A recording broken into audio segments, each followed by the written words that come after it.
यस्या भवद्भक्तजनार्तिहन्तुः पितृत्वमन्येष्वभिचारितूर्णं स्तम्भेऽवतारस्तमनन्यलभ्यं लक्ष्मीनृसिंहं शरणं प्रपद्ये यो नित्यमच्युतपदाम्बुज युग्मरुग्मं व्यामोहतस्सहितराणि तृणाय मेने अस्मद्गुरोर्भगवतोऽस्य दयैकसिन्धोः रामानुजस्य चरणं शरणं प्रपद्ये श्रीमान् वेङ्कटनाथार्य कवितार्किकेसरी वेदान्ताचार्यवर्यो मे सन्निधत्तां सदा हृदि प्रपद्ये निरवद्यानां निषद्यां गुणसम्पदां शरणं भवभीतानां शरणभोमुनीश्वरं श्री वीरराघवेन्द्र पराङ्कुशाति रामानुजार्य कमलानि योगिवर्यैः सम्प्रेक्षितं करुणया परिपूर्णबोधं श्रीरङ्गनाथ यतिशेखर आश्रयामः இந்த தனி நடந்து ஸ்ரீ அகோபிட வைஷ்ணவ தினசரி நித்திய அனுஷ்டானம் பண்ணக்கூடிய ஆன்மீக கிரந்தத்தை பண்ணி ஐஷிங்களுடைய தனியன் இது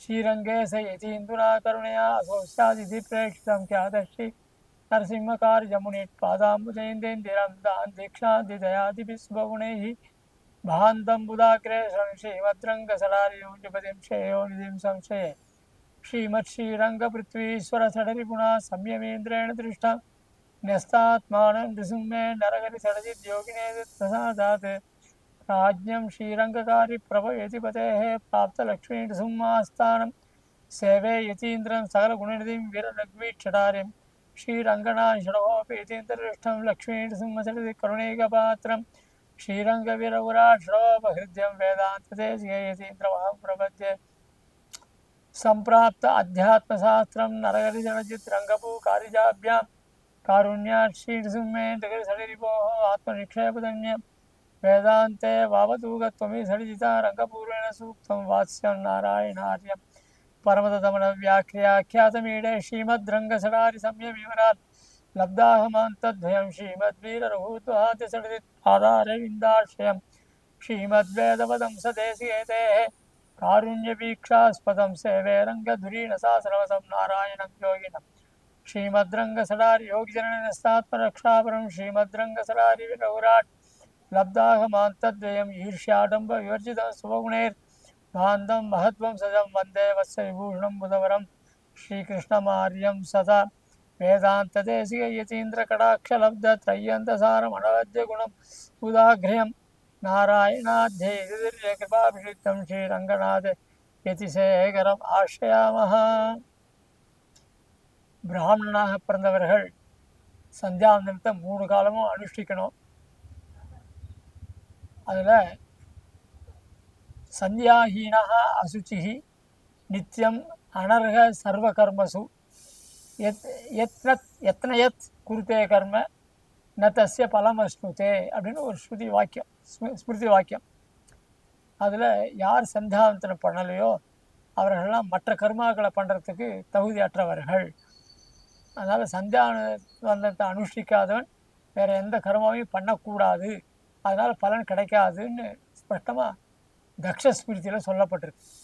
அதனால் ஒவ்வொரு பிராமணனுடைய நித்திய கர்த்தவியம் 3 வேளை சந்தியாவந்தனம் பண்ணணும்.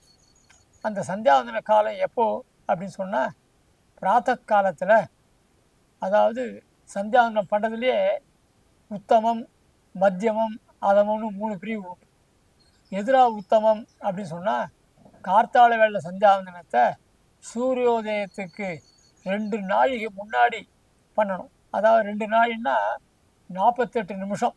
அதாவது சூரியோதய மணி 6 மணின்னு கணக்கு வச்சுட்டா அதுக்கு 48 நிமிஷம் அப்படின்னு சொன்னால் 5:12க்கு இவன் சந்தியாவந்தனம் பண்ணணும். அதுக்கு அதான் சந்தியாவந்தன காலம். அப்போ அதாவது இதுதான் முக்கிய உத்தமமான காலம். அதுக்கப்புறம் அந்த அருணோதயன்னு ஒரு மெல்லிசா உதயமாகும். அந்த சமயத்தில் நட்சத்திரங்கள் கொஞ்சம் மறைஞ்சிருக்கும். அந்த காலம் மத்தியமம். அதுக்கப்புறம் நன்னா பொழுது விடிஞ்சு நட்சத்திரங்கள்லாம் மறைஞ்சு சூரியன் உதயமானவிட்டு பண்ணால் அது அதமம்னு சொல்லியிருக்கு. அதனால தான் இதுக்கு சந்தியாவந்தனத்தை உத்தமமான காலத்தில் பண்ணணும் அப்படின்னு. அதே மாதிரி சாயங்காலமும் சூரிய அஸ்தமனத்துக்கு முன்னாடி, அதாவது நல்லா சூரிய அஸ்தமனம் ஆகக்கூடாது, அதுக்கு முன்னாடி பண்ணணும் அப்படின்னு சொல்லி அந்தந்த உரிய காலத்தில் பண்ணணும். இது இங்கே ஆன்மீகத்தில் சொல்லப்பட்டிருக்கு. சந்தியாவந்தனம் பண்ணுற கிரமத்தை இந்த குழந்தை அனுஷ்டிச்சு காமிக்க போகிறான். இதில் சம்பிரதாய பேதங்கள்லாம் உண்டு. இதில் ஐஷிங்கர் சாதிச்ச ஆன்மீக பிரகாரம் சொல்லக்கூடிய விஷயங்களே இங்கே சொல்கிறோம். மீதி எல்லாம் அவள் ஆச்சாரியர்கள் எப்படி உபதேசமோ, அவள் பிரியவாள் எப்படி உபதேசம் பண்ணியிருக்காளோ அதன் பிரகாரம் பண்ண வேண்டியதுன்றது தாத்பரியம். இதில் முதல் புரோக்ஷனம் ஆப்போஹிஷ்ட மந்திரத்தில் பண்ண வேண்டியது. அதில் பெரும்பாலும் எடுத்த உடனே ஆப்போ ஹிஷ்டா மயோபோகன்னு சொல்லுவாள். இல்லை, அதுக்கு முன்னாடி 3 புரோக்ஷனம் பண்ணணும். அதாவது ஓம் புகுனு, ஓம் புவஹா, ஓம் சுவா தசவித்து வரேனியம் பர்கோதேவசி தியோன பிரசாதாத்து அப்படின்னு இந்த 3 மந்திரத்தினால புரோக்ஷனம் பண்ணிவிட்டு அதுக்கப்புறம் தான் ஆப்போஹிஷ்டா ஆரம்பிக்கணும். இப்படி தான் ஆன்மீகத்தில் சொல்லப்பட்டு, அதனால் அது அவள் எப்படி அனுஷ்டானம் பண்ணிட்டுருக்காளோ அது மாதிரி பண்ண வேண்டியது. அந்த குழந்தை இப்போது அந்த சந்தியாவந்தனத்தை பண்ணி காமிப்பான். அதை இங்கே லோகத்தை அதெல்லாம் பார்த்து பயன்பட வேண்டியது. சந்தியாவந்தனத்தை எப்படி ஆரம்பிக்கணும், எந்த நிலையில் உட்காந்து எப்படி பண்ணணுன்றதையும் முதல்ல சொல்லிடுறேன். அதாவது நீர்நிலைகள், அதாவது ஏரியிலையோ நதிகளிலேயோ இல்லை குளங்களிலேயோ அப்போ பண்ணால் முழங்காலுக்கு சமமாக ஜலம் இருக்கிற இடத்துல இருந்து பண்ணணும். இதே கிரகங்களில் ஆற்றுல பண்ணுறமா இருந்தாருன்னா அப்போது குந்தவாக்கம் உட்கார்ந்து அது பண்ணணும். அந்த குந்தவாக்கம் உட்காரதுலேயும் எப்படி உட்காரணும், அதை குக்குட்டாசனம்னு சொல்லுவாங்க. அதனால் கோழி மாதிரி உட்காரணும் அப்படின்னு சொல்லி, அதாவது குதிக்கால்கள்லாம் நன்னா பூமியில் படும்படியாக முழங்காலை மடிச்சுண்டு உட்காரணும். அதில் ஆசமனம் பண்ணிச்சு 2 கைகளும் முழங்காலுக்கு உள்ளே இருக்கணும், முழங்காலுக்கு வெளியில் இருக்கக்கூடாது. அந்த முறையில் அதை ஆசமனம் பண்ணணும். அந்த ஆசமனம் பண்ணுறதுக்கு எப்படி கையை வச்சுக்கணும், அதுக்கு கோகர்ணாவதி கஸ்தானன்னு சொல்லியிருக்கா. அதாவது மாட்டுக்காது போல் இருக்கணும்னு சொல்லியிருக்கு. அந்த அதுக்கப்புறம் தீர்த்த அளவு எவ்வளவு அப்படின்னா மாஷம்னு சொல்லியிருக்கு. மாஷம்னா என்ன, உளுந்து. ஆனால் உளுந்த அளவுக்கு தீர்த்தம் எடுத்துட்டா அது நெஞ்ச நினைக்காது. அதுக்காக கையில் வலது கையில் மத்திய ரேகைன்னு ரேகைகள்லாம் இருக்கும் இல்லையோ, அந்த ரேகையை மறைக்கிற அளவுக்கு தீர்த்தம் போகணும் அப்படின்னு சொல்லி இதெல்லாம் வியாக்கியானம் பண்ணியிருக்கா. இதெல்லாம் ஆன்மீக கிரந்தத்தை காலக்ஷேபம் வழியாக தெரிஞ்சுன்னா பெரிய விசேஷமான விஷயம். இருந்தாலும் இப்போ காலம் வேகமாக எல்லோரும் போயிட்டு இருக்கிறதுனால எப்படி அனுஷ்டானம் பண்ணுறதை மாத்திரம் இதில் தெரிஞ்சுட்டா அவளுக்கு சௌகரியப்பட்ட போது பெரும்பாலும் அனுகிரகம் இருக்கும்போது நல்லபடியாக விஸ்தாரமாக பண்ணிக்கலாம். ஆக அந்த ஆசமனத்தை முதல்ல எப்படி பண்ணுறதுன்னு சொல்லணும். அதுக்கப்புறம் பிராணாயாமம் பண்ணி அதுக்கப்புறம் சங்கல்பம் பண்ணிக்க வேண்டியது. அந்தந்த காலத்துக்கு ஏற்ற சந்தியாவத்தை சங்கல்பம் பண்ணிக்க வேண்டியது. அதுக்கப்புறம் முதல் ஒரு புரோக்ஷனம். அந்த முதல் புரோக்ஷனம் என்ன அப்படின்னு சொன்னால் அது ஆப்போஹிஷ்டா மந்திரத்தை கொண்டு பண்ண வேண்டியது. அந்த புரோக்ஷனம் பண்ணச்சே அது தேவ தீர்த்தத்தினால எடுத்து, அது ரிஷி தீர்த்தத்தினால எடுத்து தேவ தீர்த்தத்தினால புரோக்ஷனம் பண்ணணும்னு சொல்லியிருக்கு. அதெல்லாம் நீர்நிலைகளில் பண்ணும்போது வரும். இப்போ ஆற்றுல பண்ணும்போது எப்படி ரிஷி தீர்த்தம் வரும் தேவ தீர்த்தம் வரும் அப்படின்னா நமக்கு சந்தேகம் வரும். அதில் என்ன பண்ணணும் அப்படின்னு சொன்னால், அந்த ரிஷி தீர்த்தன்றது கையினுடைய உள்ளங்கை அடிபாகம், அதுலேருந்து இப்படி தீர்த்தத்தை குத்தி சாப்பிடுச்சு அந்த நுனி விரலை மேலே தூக்கி அதை பிராசனம் பண்ணால் தேவ தீர்த்தம்னு அர்த்தம். ஆக அந்த மாதிரி புரோக்ஷனம் பண்ண செய்யும் நுனி விரல்களால் புரோக்ஷனம் பண்ணணும், அதான் தேவ தீர்த்தம்னு சொல்லு. ஆக இப்படியெல்லாம் சில பாகுபாடுகள் இருக்குது. ஆக அந்த விஷயத்தை தெரிஞ்சுக்கணும். அப்புறம் புரோக்ஷனத்துக்கு அப்புறம் பிராசனம் பண்ணுறதுக்கும் அதுக்கப்புறம் திருப்பி மறுபடியும் புரோக்ஷனம். அதுக்கப்புறம் முகர்ந்து விடுறதுன்னு ஒரு ஐக்கியம் இருக்குது. திருப்பதாதிவேன் முச்சானகன் அது சில பேர் அனுஷ்டானத்தில் வச்சுருக்கா, சில பேர் வச்சுக்கிறது இல்லை. அதனால் அதுதான் சம்பிரதாயம். அதுக்கப்புறம் அர்க்கிய பிரதானம் எப்படி விடுறது அப்படின்னா அதுக்கு பிராணாயாமம் பண்ணி அதுக்கு தேவரிஷி சந்தத்தை சொல்லி அதுக்கப்புறம் சகாலத்தில், அதாவது குறித்த காலத்தில் உத்தமமான காலத்தில் பண்ணச்சே பிராயசித்த அர்க்கியம் வேண்டியதில்லை. காலத்தை மீறி பண்ணோம்னா அப்போ பிராயசித்த அர்க்கியம் விடணும். அந்த பிராயசித்தத்துக்கு தனியாக பிராணாயாமம் பண்ணி அதுக்கப்புறம் காலாதீத பிராயசித்தார துரியா இருக்கணும் கணேஷே அப்படின்னு சொல்லி சங்கல்பம் பண்ணிவிட்டு அப்புறம் துரியா இருக்கணும் விடணும். அதுக்கப்புறம் கேசவாயு தர்ப்பணங்கள், அந்த தர்ப்பணம் தீர்த்தம் எப்படி விடுறது எல்லாத்தையும் அந்த பையன் அனுஷ்டிச்சு காமிப்பான். அது மூலியமாக தெரிஞ்சுக்க வேண்டியது. அடுத்தது இப்போ கேசவாயு தர்ப்பணங்கள் ஆகிடுச்சு. அதுக்கப்புறம் ஜபம் பண்ணணும். ஜபம் பண்ணுறதுக்கு கார்த்தால வேலை நியமேனு நின்றுட்டே பண்ணணும். மத்தியானத்து வேலையில் உட்காந்துட்டு பண்ணால் கிழக்க பார்த்து பண்ணணும், நின்றுட்டே பண்ணால் வடக்க பார்த்து நின்றுட்டு பண்ணணும். அது ஒரு நியமம் இருக்குது. மாத்தியானிக காலம் எப்போ அப்படின்னு சொன்னால் 10:20க்கு மேலே, அதாவது 10:40க்கு மேலே மாத்தியானிக காலம் ஆரம்பம். ஏன்னா காலை அதாவது 5 பகுதியாக பிரிச்சுருக்கா. ஒன்று பிராத காலம், சங்கவ காலம், அப்புறம் உபாதானம், மாத்தியானிக காலம், அதுக்கப்புறம் இஜி இப்படி தான் போயிட்டு இருக்கு. ஆக அந்த மாத்தியானிக காலம் 10:40க்கு ஆரம்பம்.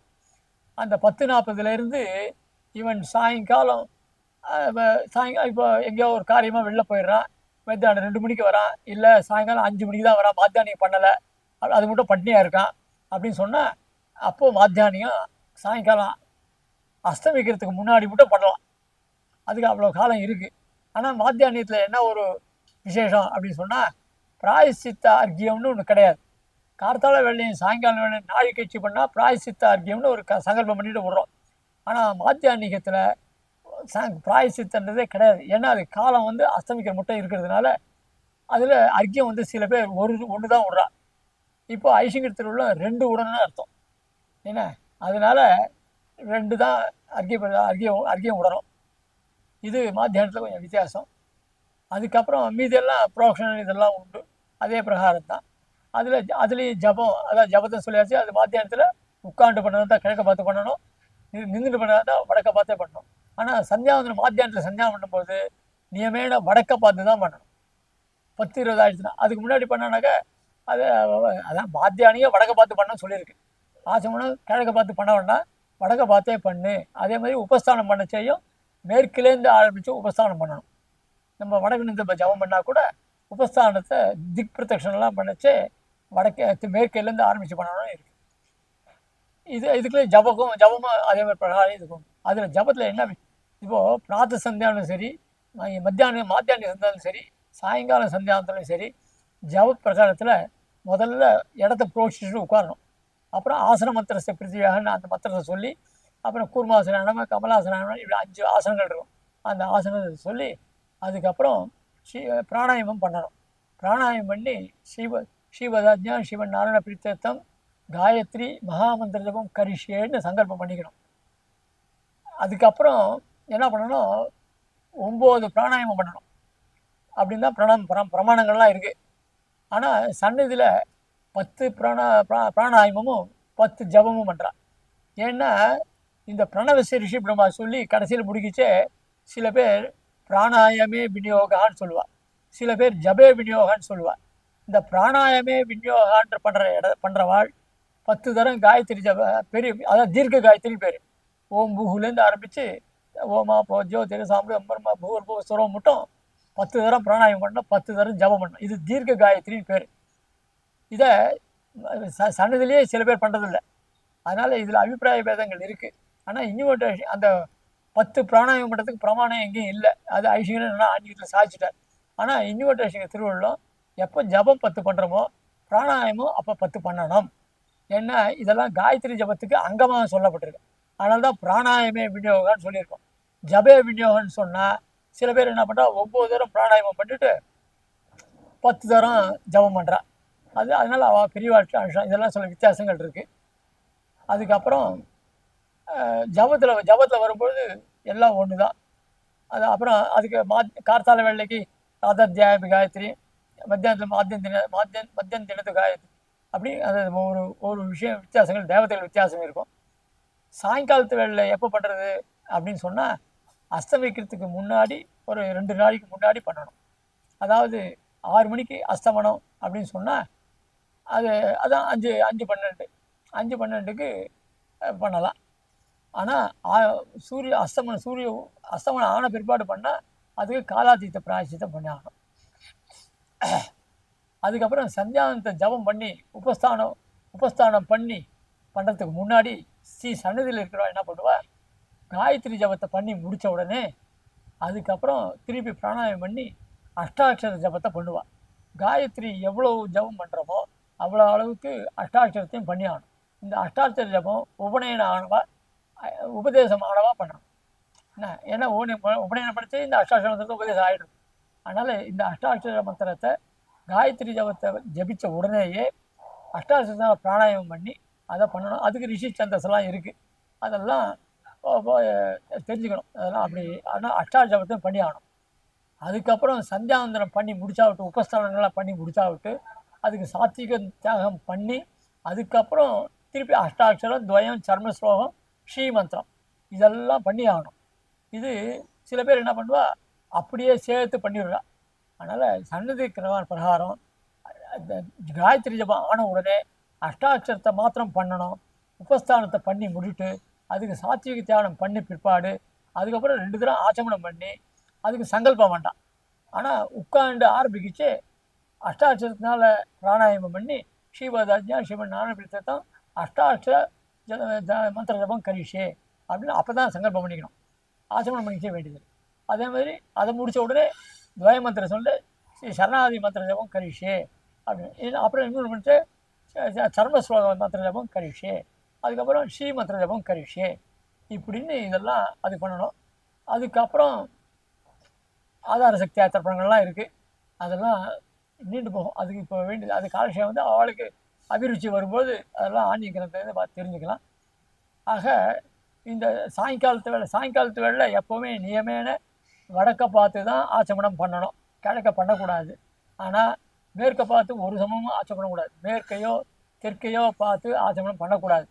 மேற்க ஆனால் அதே சமயத்தில் புஷ்கரணி கோவில் சன்னதி பக்கத்தில் இருக்குது அப்படின்னா அந்த தேவாலயத்தை நோக்கி பண்ணலான்னு ஒரு சாஸ்திரம் இருக்குது. இருந்தால் கூட அப்படிலாம் சில பேர் பிறகு என்ன பண்ணால் அப்பவும் திக்கு நியமனம் வச்சுருந்தா பண்ணுறா. அதனால் அனுஷானம் அந்த சமயத்துக்கு அதை பண்ணிக்க வேண்டியது. எப்பவும் நியமேன சாயங்காலம் வடக்க தான் ஆச்சமனம் பண்ணி சந்தியாவந்தம் பண்ணணும். அர்க்கியம் மாத்திரம் பிரயோஜனமாக பண்ணி மேற்க பார்த்து விடணும். அர்க்கியம் வடக்க பார்த்து விடணும், அர்க்கியம் மேற்க பார்த்து விடணும். ஆக அதில் வித்தியாசம். அது காலம் தாரி போச்சா அதுக்கு பிராயசித்தம் பண்ணி ஆகணும். இது சாயங்காலத்து வேளையில் வித்தியாசம். இப்போ ஆசமனம் எப்படி உட்காந்து பண்ணணும் அப்படின்றத இப்போ பண்ணி காமிக்க போகிறேன். அதாவது குக்குட்டாசனம்னு சொல்லியிருக்கு.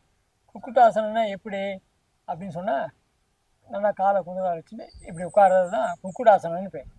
அதாவது 2 காலும் குதிக்காலும் பூமியில் பட்டுன்னு இருக்கணும், முட்டி மடங்கி இருக்கணும். இதுக்கு குக்குடாசனம். குக்குடாசனம்னா கோழி எப்படி உட்காருதோ அதே மாதிரின்னு அர்த்தம் அது. அதனால் இப்படி உட்காரணும். கைகளை எப்போவுமே உள்ளுக்குள்ளே வச்சுக்கணும். கை முட்டிக்கு வெளியில் வரக்கூடாது. கைகளை உள்ளே வச்சுக்கணும். அந்த இடது கையினால் பாத்திரத்தை வச்சுட்டு தீர்த்த பாத்திரத்தை வச்சுட்டு வலது கையில் தீர்த்தத்தை சேர்த்து ஆச்சமனம் பண்ணணும். ஆச்சமனம் எப்படி பண்ணுறதுன்றதை காமிச்சுடுறேன். அதாவது இந்த கெட்ட விரலை நடு கணுக்கில் வச்சுக்கணும். இந்த மீது 2 விரலும் அதோட சேர்க்கக்கூடாது. இந்த தர்ஜினி விரல் ஆள்காட்டி விரல் இது 2 சேர்ந்து 3 சரிங்களா. இதுதான் கோகர்ணாகதி, மாட்டினுடைய காது மாதிரின்னு சொல்கிறா. அதுக்கப்புறம் தீர்த்தம் வைக்கச்சே எப்படி பண்ணணும் அப்படின்னா இதில் தீர்த்தத்தை சேர்த்துட்டு இப்போ இந்த கையில் இப்படி விட்டுணும். இந்த கெட்ட விரலை விரிச்சிடணும். விரிச்சுட்டா ஜலம் எவ்வளோ நிற்கிறதோ அந்த ஜலமானது நடுவு விரலுடைய ரேக்கை இருக்கு அந்த ரேக்கையை மறைச்சின்னு நிற்கும். அதை கொண்டு அந்த தீர்த்தத்தை ஆச்சமனம் பண்ணணும். இதுதான் அளவு. இதுதான் கை வச்சுக்க வேண்டிய முறை. இப்போ பிராணாயாமம் எப்படி பண்ணுறது அப்படின்னு சில சந்தேகம் இருக்குது. பிராணாயாமத்தில் 3 நிலைகள் இருக்குது. ஒன்று பூரகம், ரேசகம், கும்பகம்னு இருக்குது. இந்த 3 நிலைகள் பிராணாயாமத்தில் இருக்குது. அதாவது வலது கை சுண்டு விரல், மோதிர விரல் இதனால மூக்கினுடைய இடது பக்கத்தை மூடிக்கணும். மூக்கினுடைய இடது பக்கத்தை மூடிட்டு அப்போது உள்ளுக்குள்ள இருக்கிற காற்றை வெளியில் விடணும். அதுக்கு எப்படி அந்த வலது மூக்குனால விடணும் அப்படின்னு விடணும். அதுக்கப்புறம் உடனே வலது கை கெட்ட விரல்னால மூக்கினுடைய வலது பக்கத்தை மூடிக்கணும். மூடிக்கிட்டு இந்த 2 விரலையும் எடுத்து விடணும். எடுத்து இந்த இடது மூக்குனால மூச்சை இழுக்கணும். உடனே டக்குன்னு அந்த மூச்சை மூடிட்டு பாதியில் அது பூரகம்னு பேர். அதுக்கு முதல்ல ரேச்சகம், 2வது பூரகம். இப்போ அந்த பூரக நிலையில் இந்த மூக்குள்ள இடது பக்கத்தை மூடிட்டு கொஞ்ச நாளைக்கு அந்த காற்றை அப்படியே நிறுத்தணும். அதுக்கு தான் கும்பகம்னு பேர்.